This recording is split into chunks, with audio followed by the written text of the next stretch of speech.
Merry Christmas, everybody. It's Mr. Vivarium here, and on today's episode, I'm going to show you how to grow a poinsettia. Okay guys, so to start off with, the poinsettia was first really brought into cultivation by Joel R. Poinsettia in 1824. He saw this lovely plant in Mexico and he just wanted to spread it throughout the world, really. Now that we know a little bit of where it comes from, we can kind of get a good idea of how we should care for this. So first off, when you're picking your poinsettia, you're gonna want to look at its structure of the plant. So if it has lots of branches, then that's a good sign. It's gonna be a better performer for you. You'll get more of this lovely red color. As well, poinsettias have been cultivated and bred to have a crazy array of colors right now, which is just mind-boggling the amount of varieties there are. So when you actually look at a poinsettia, the red on the leaf is actually, I kind of just gave it away. It's a leaf, it's not a flower. The actual flowers are right in the center. And that's one of the first tips I want to give you. When you're choosing your poinsettia in the store, the smaller and the darker green the little clusters are in the center, the longer you're going to be able to keep this lovely flowering color. Because once they start turning yellow in that, the true flowers, which have come out, are gonna start, and then once those die back, you're gonna slowly lose the lovely red color as leaves will fall off because it's a deciduous species. Once you've chosen your poinsettia, you're probably going to have it in some sort of foil that will come with the plant.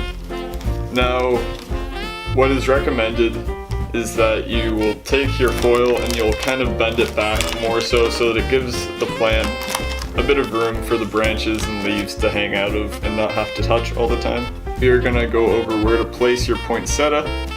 Now, poinsettias, although they are a tropical plant, hence they're from Mexico, that doesn't mean they want it incredibly hot, but at the same time, you don't want to have these guys in any colder temperatures than roughly 60 Fahrenheit, because these guys are tropical and they do not handle the cold well at all. You'll get really wilty leaves if they're exposed to that.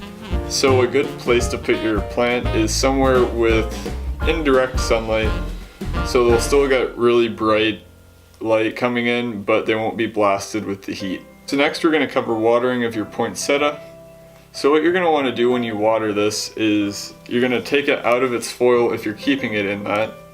If you don't want the foil, then that's generally better for the plant, but it doesn't hurt to have it on over the holidays.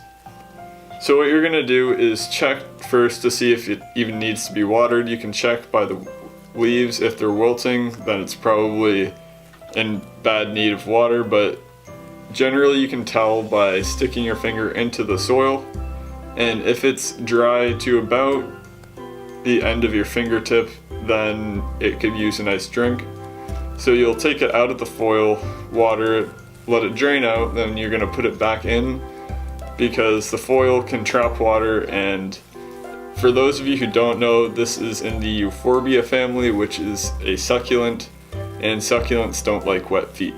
Something you can also do with your poinsettia to keep its bright, lively color going is you can actually feed it with a 20-20-20 liquid fertilizer that you can mix in with your water.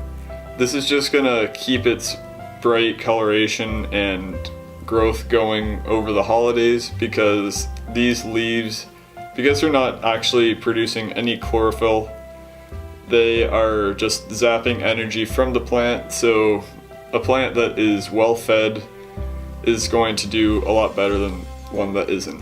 I hope you found these tips really helpful. I know that this is a lovely plant. I've had the pleasure of growing this in a commercial-ish greenhouse for my schooling.